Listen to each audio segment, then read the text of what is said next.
de dos tipos de rodetes. Habíamos hablado de, déjenme ver, habíamos hablado de agitadores de diámetro pequeño y alta velocidad. Profe, ¿sí? ¿puede grabar la clase? Sí, deme un segundo. Vista, cambiar de pantalla completa, estoy grabando. Grabar en este. Listo. Quiero ver si entró. Sí.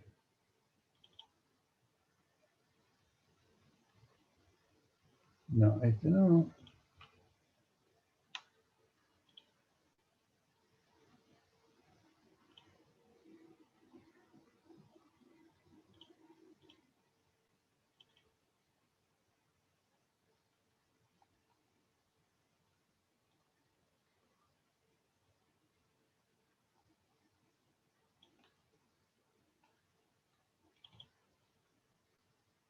¿Se ve esa foto?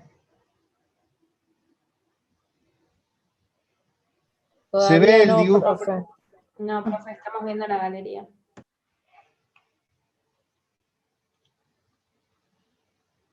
Están viendo la galería y no ven la foto.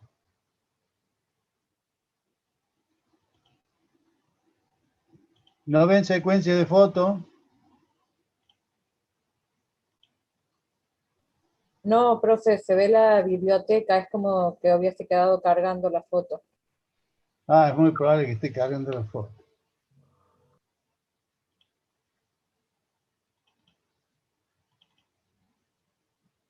Bien, habíamos hablado de agitadores de bajo diámetro y de alta velocidad y de agitadores de gran diámetro y de baja velocidad, de los cuales habíamos hablado de los agitadores, del agitador de 3 paletas de hélice marina y el agitador de paletas, ¿sí? No se ve la foto. No, profe. Qué raro. Ahí tampoco. Tampoco, profe. Vamos a ver qué compartir pantalla.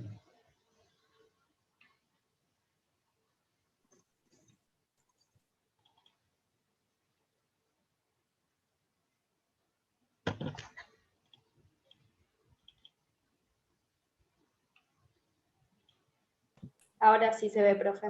Bien. Este era el agitador de hélice de alta velocidad de diámetros pequeños, ¿sí? Que generaban lo que decíamos nosotros, lo que era un fluido axial. Empujaba hacia el fondo, subía por las paredes y bajaba. Este es un agitador, un tanque agitado típico que tiene las placas deflectoras y genera las hélices un flujo axial. Y después teníamos estas que eran los agitadores de paleta que generaban un fluido radial, o sea, radialmente se iban contra la pared del recipiente y generaba una corriente ascendente y una corriente descendente con un giro que las vuelve a incorporar al agitador para seguir el tipo de mezcla. Habíamos hablado también que salían expelidas con una cierta velocidad y que regresaban. Esa velocidad se disminuía debido al rozamiento con el fluido que estaba en reposo, con lo cual la disminución de la velocidad tenía un valor exponencial que en su momento yo le dije que era raíz de 3. Estas son las paletas de gran diámetro y de baja velocidad, que esto se llama la paleta de ancla, ¿sí? Paletas de ancla van a encontrar tipos semejantes en los que son las amasadoras, ¿sí? Las amasadoras de pan, en los mismos multiprocesadoras de que tienen en sus casas, hay este tipo de agitador que son de superficie ancha, y este es ideal porque, digamos, copia el perímetro del tanque, con lo cual va rascando la pared interna del tanque en caso que nosotros estemos calentando el fluido y necesitemos que no se pegue contra la chapa caliente del agitador, del tanque agitado. Estas son de bajas revoluciones y para fluidos que son un poco más viscosos que los newtonianos, ¿sí? Este es uno de cinta, es una cinta que gira, también es de baja. Normalmente suelen estar en algunas fábricas de helado modernas, todavía tienen este tipo de agitador. Lo que partimos de la base nosotros es de una ecuación que es la ecuación de velocidad de corte, o sea, el agitador cuando se mueve provoca una velocidad de corte, que esta viene de las dos placas que se mueven con un gas en el medio, que ustedes lo han visto en fenómenos de transporte, y es toda la teoría de Newton, donde tau m, o sea, pues la velocidad de corte media, acá falta la m, tau m, es igual a una constante adimensional por el número de vueltas del agitador, ¿sí? Para un líquido mezclado en un tanque con un agitador rotativo, la velocidad siempre de corte va a ser máxima en las proximidades del agitador, ¿sí? Si ustedes ven, acá son máximas las velocidades, y nosotros habíamos visto, si se recuerdan en la clase pasada, cómo era la distribución de velocidades dentro de un tanque, o sea, salía disparado a 1.25, a un valor absoluto de 1.25, y volvía, acá se hacía 0.1, 0.5, y volvía con 0.22, 0.3, 0.25, y decíamos que esa variación exponencial de la velocidad por rozamiento, en este caso yo le había dado el dato, que era la raíz cúbica de 3, de raíz cúbica de la velocidad, ¿sí? Es decir, la velocidad sale a alta velocidad y regresa a muy baja velocidad por el rozamiento a través del fluido en reposo.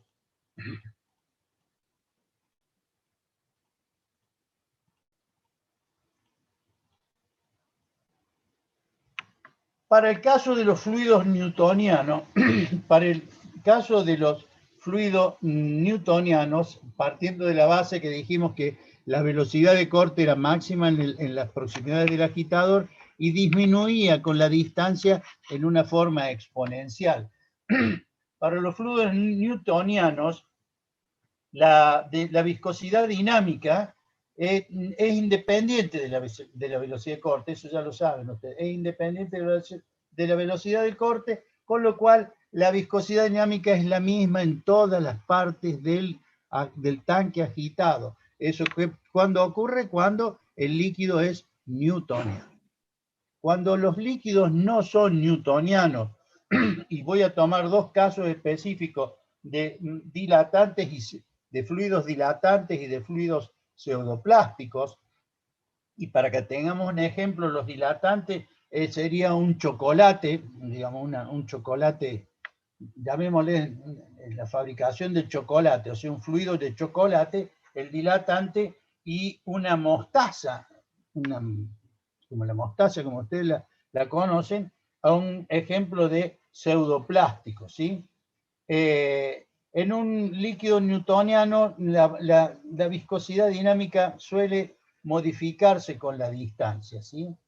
En los pseudoplásticos, la viscosidad aparente es mínima a las cercanías del agitador, a la cercanía del agitador, y tiene un aumento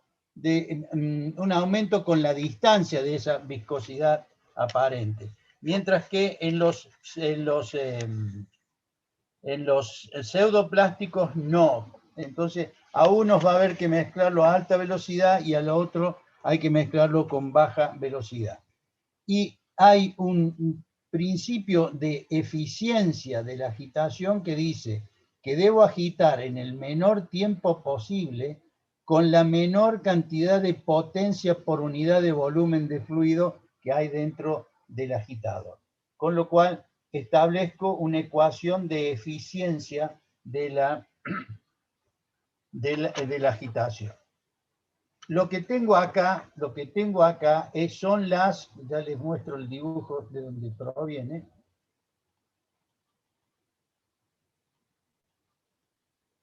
Este es el agitador típico, donde están las medidas del bafle, que ya lo vimos en la clase pasada, la medida del bafle, el ancho, el largo de la paleta, el alto de la parleta, el diámetro del agitador, la distancia HA del agitador al fondo del recipiente, diámetro D sub T del tanque y HT, la altura del líquido en el tanque.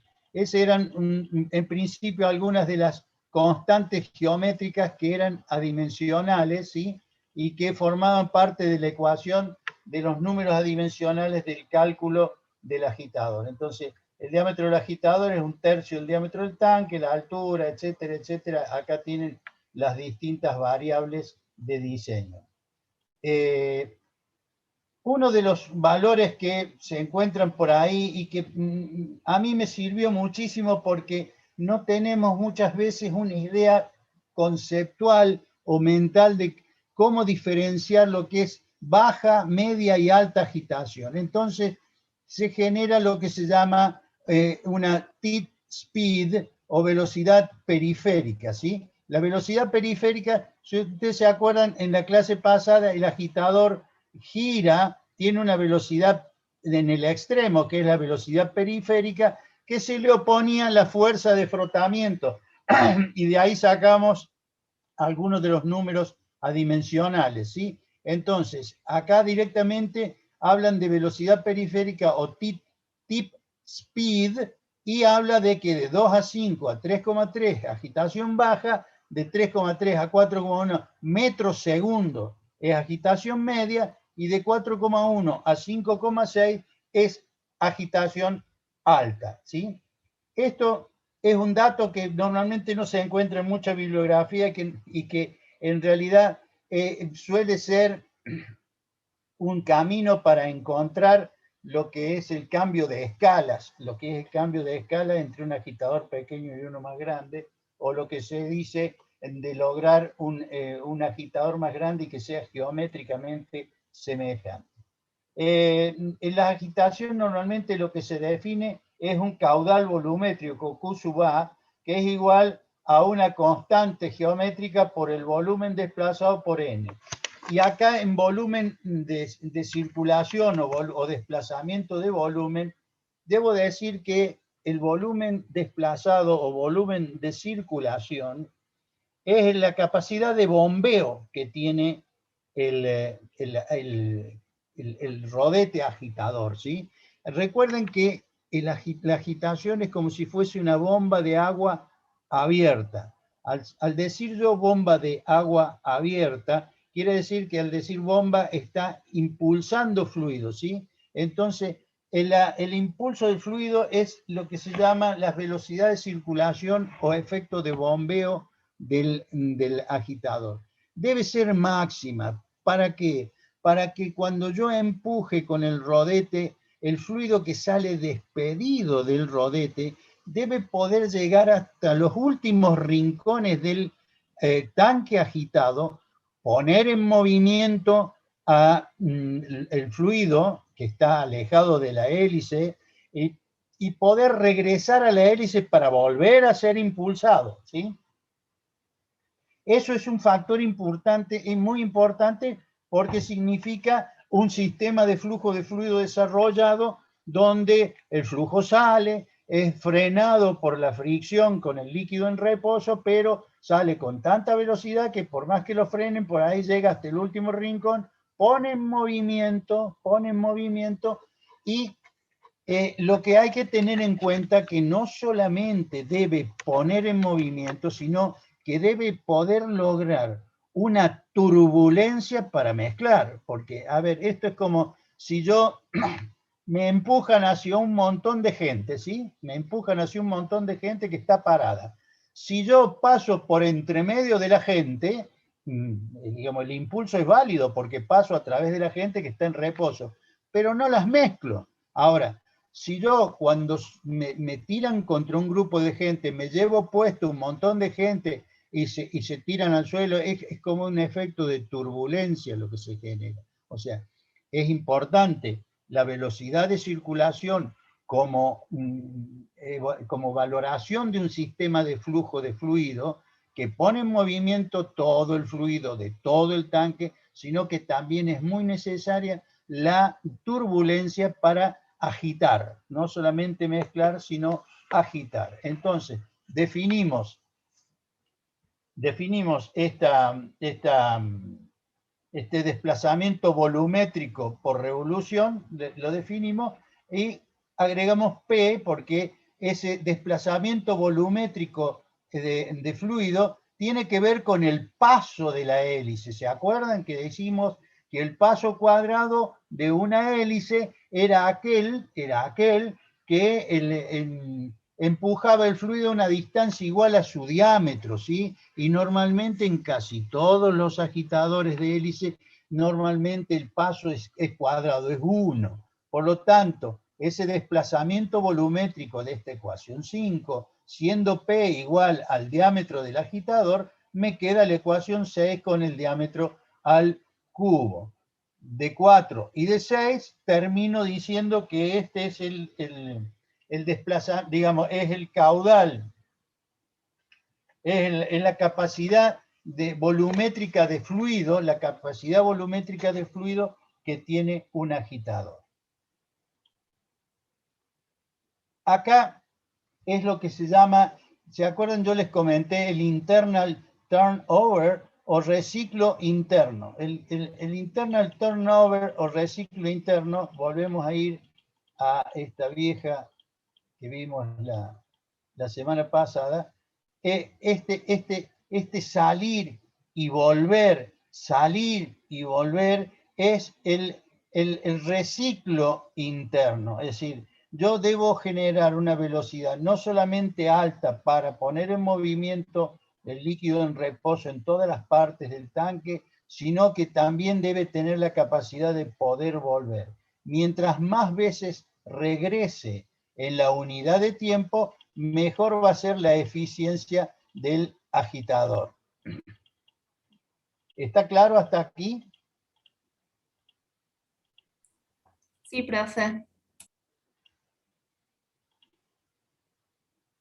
También decimos que, dado que hablamos de que el agitador es una bomba abierta, las bombas generan una altura de carga, ¿sí? Ustedes se acuerdan por la Bernoulli, las alturas de carga de un flujo de fluido, etcétera, etcétera, donde la altura de carga la definimos como igual que en bombas de agua, ya lo vamos a ver en el próximo capítulo, en el próximo tema del martes que viene.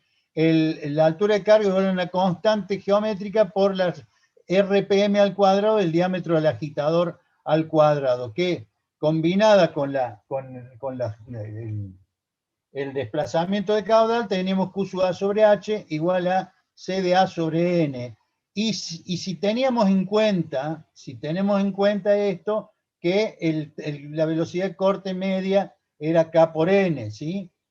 Con lo cual nos queda Q sub A sobre el desplazamiento volumétrico sobre la altura de carga igual a otra constante prima por el diámetro del agitador sobre la velocidad de corte, ¿sí? De esto no se preocupen, lo interesante es el concepto de que los reciclos internos, o sea, que el líquido vuelva a la hélice la mayor cantidad de veces en la unidad de tiempo.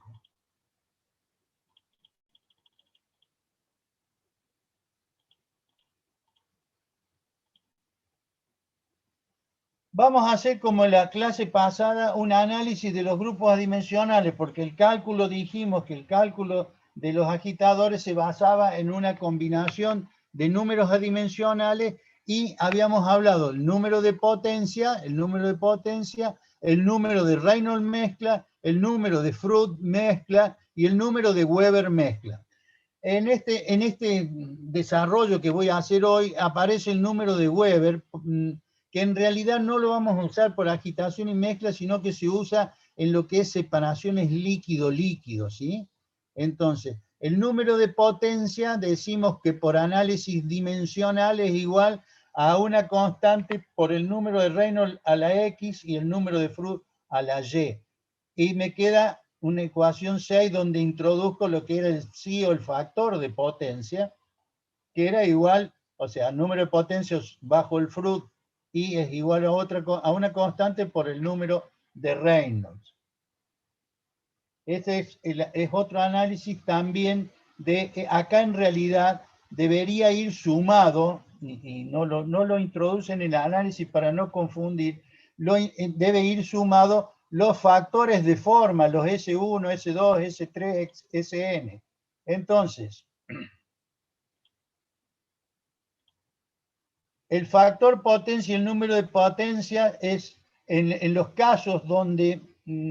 ¿recuerdan cuando se formaba vórtice? Cuando se formaba vórtice, apareció el número de Froude.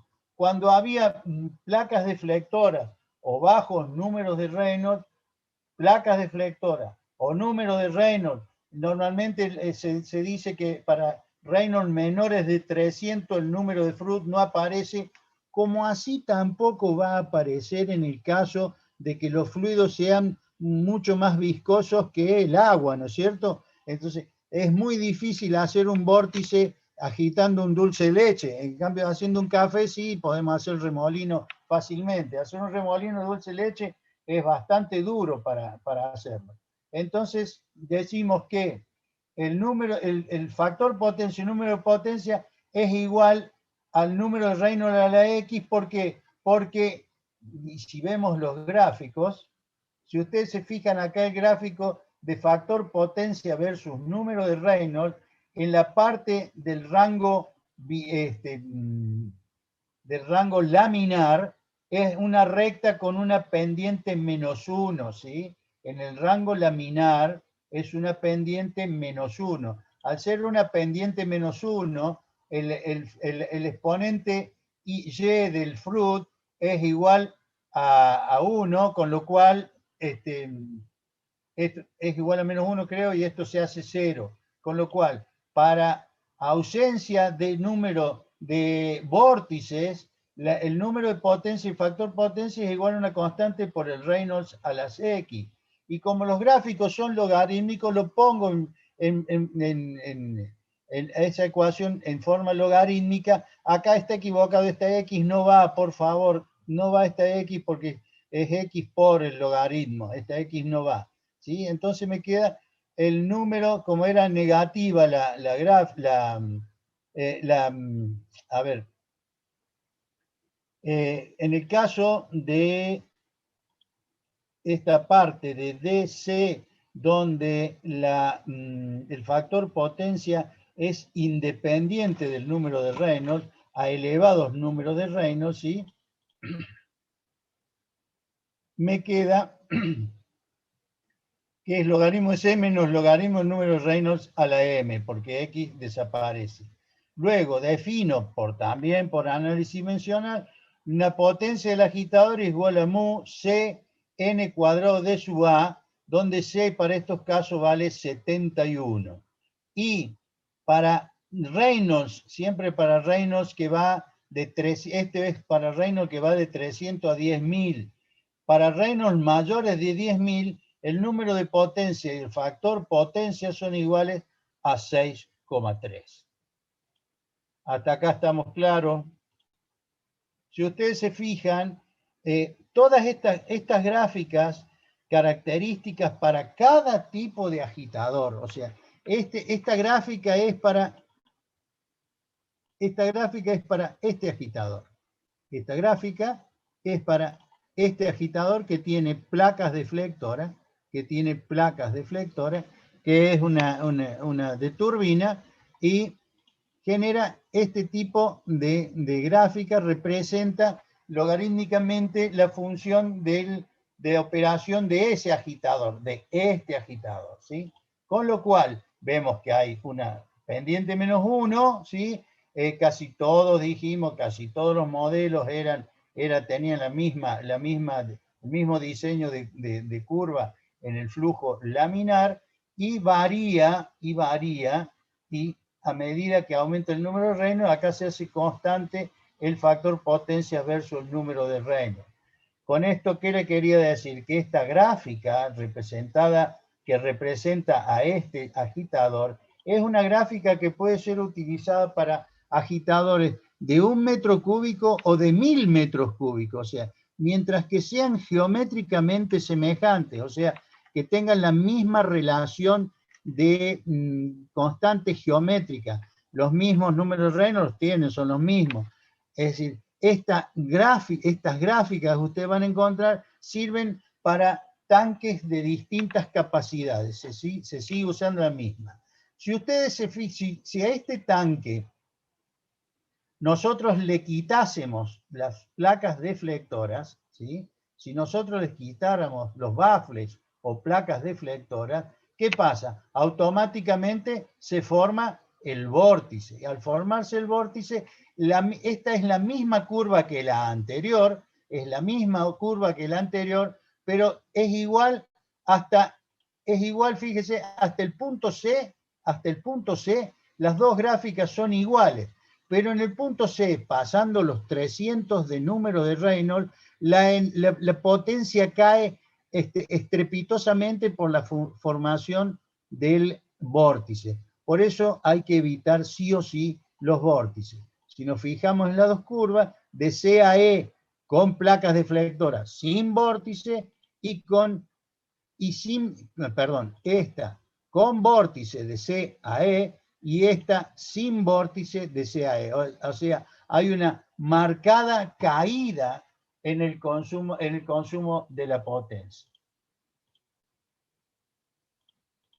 Luego de todo este análisis podemos determinar la potencia de un agitador de acuerdo al análisis dimensional y decimos que la potencia del agitador es igual al número de potencia que sacamos de la gráfica por la densidad, por la revolución del cubo y por el diámetro del agitador a la quinta. Esta es una ecuación calcada sin número de potencia, calcada de lo que vamos a ver como potencia de una bomba centrífuga, ¿sí?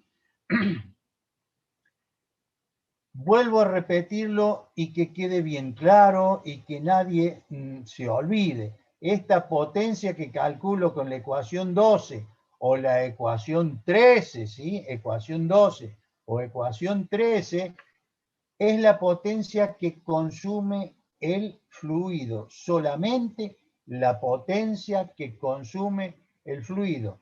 A esa potencia le debemos agregar hasta un 30% más por esfuerzos mecánicos, rozamientos eléctricos, rozamientos mecánicos del motor, del turbo agitador, etcétera, etcétera. Quiero que quede muy claro eso porque suele ser pregunta de examen y que cuando ustedes, yo les dije en la clase pasada, las potencias normalmente cuando ustedes las sacan son muy bajas, ¿sí? O sea, son del orden de menos de 1 HP, con lo cual si estamos agitando 1000 litros, yo quisiera que ustedes agiten el tanque del techo de su casa con menos de 1 HP, no van a mover nada. Con lo cual hay que agregar, en el caso de una agitadora motor, los rozamientos del motor, los rozamientos de los rulemanes, los rozamientos eléctricos, etcétera, etcétera, lo cual se puede agregar casi un 30% de potencia, ¿sí? ¿Hay alguna duda hasta acá? ¿Quedó alguna duda en lo que es agitación?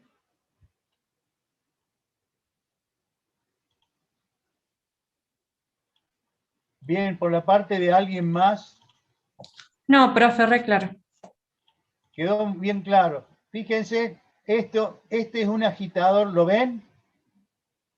Sí, profe, se ve. Bien, este es un agitador combinado. Este es un agitador combinado donde tiene un motor y otro motor. Este motor mueve las hélices de 2 palas, ¿sí? O de paleta de 2 palas, y el otro motor mueve este agitador periférico que es parecido a un agitador de ancla, ¿sí?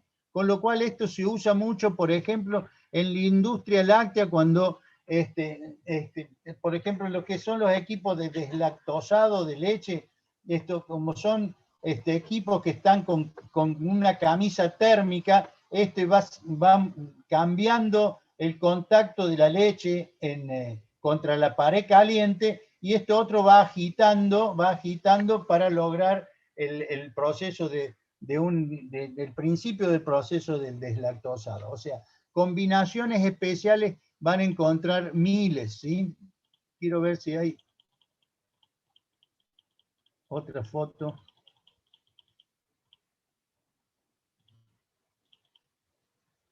No. De otros agitadores, pero no. Hay infinidad. Este es el mismo agitador que veíamos, el doble. Dijimos que esto aumentaba la transmisión de potencia si poníamos dos en el eje del mismo diámetro, alejados un diámetro de uno a otro, ¿sí? Y que ejercía el efecto de push-pull. Uno empujaba y el otro bajaba, con lo cual acá en el centro se forma una gran turbulencia. De 4 palas, es de un tipo de cinta, de paletas cerrado, es el de paleta que vieron, el de ancla, estos son distintas hélices, ¿sí? Hay infinidad de modelos que son para, yo les decía, los agitadores específicos para industrias específicas ya tienen marcas específicas, valga la redundancia, donde ustedes dicen, qué sé yo, para deslactosado hay que comprar el agitador de doble efecto, o sea, de ancla y paletas para, una va a esta. El que yo les mostraba acá, evidentemente, las velocidades son totalmente diferentes. Estas normalmente son de pequeño diámetro y alta velocidad, y estos son de gran diámetro y de baja velocidad. O sea que a su vez estas de alta velocidad usan estas como placas deflectoras, ¿sí? Usan a esto como placa deflectora, porque si yo tengo que remover el fluido que se está calentando en la pared interna del tanque, no puedo tener placas deflectoras. Entonces, virtualmente, este agitador de esta forma es como si yo tuviera dos placas deflectoras que van girando dentro del tanque y que me cubren el trabajo de los agitadores de bajo diámetro y de alta velocidad, ¿sí? ¿Alguna pregunta? ¿Alguna pregunta? No, profe. ¿No? Al menos de mi parte, no. Bien, ¿y de parte de quién? Dijo uno. Profe, yo tampoco ninguna pregunta. Por ahora todo bien. Todo bastante claro lo que ha explicado. Sí, yo lo que quiero comentarle es lo siguiente. Veo que acá se han conectado solamente 24 personas, lo cual se ve que mi poder de convocatoria es muy bajo. Ustedes están en su derecho. La idea es que después no empiecen a preguntar por qué me fue mal en los parciales, ¿sí? Porque las preguntas son básicamente, ni siquiera son de los libros, son básicamente y únicamente de lo que yo converso con ustedes. Así que es muy probable que mucha gente que cree haber contestado bien posiblemente esté equivocado porque nunca se conectó. Así que nos vemos el martes que viene. Yo sé que el ingeniero Pichoni les ha dejado un bosquejo de lo que es bomba de agua, la cual en la teoría la vamos a desarrollar acabadamente en la próxima clase. Ya terminé la segunda cohorte, o sea, el grupo 2 ya lo terminé, me falta terminar el grupo 3, el último grupo. O sea, la comisión 1 está, la comisión 2 también, falta la comisión 3, que yo calculo que esta semana va a estar. Ergo,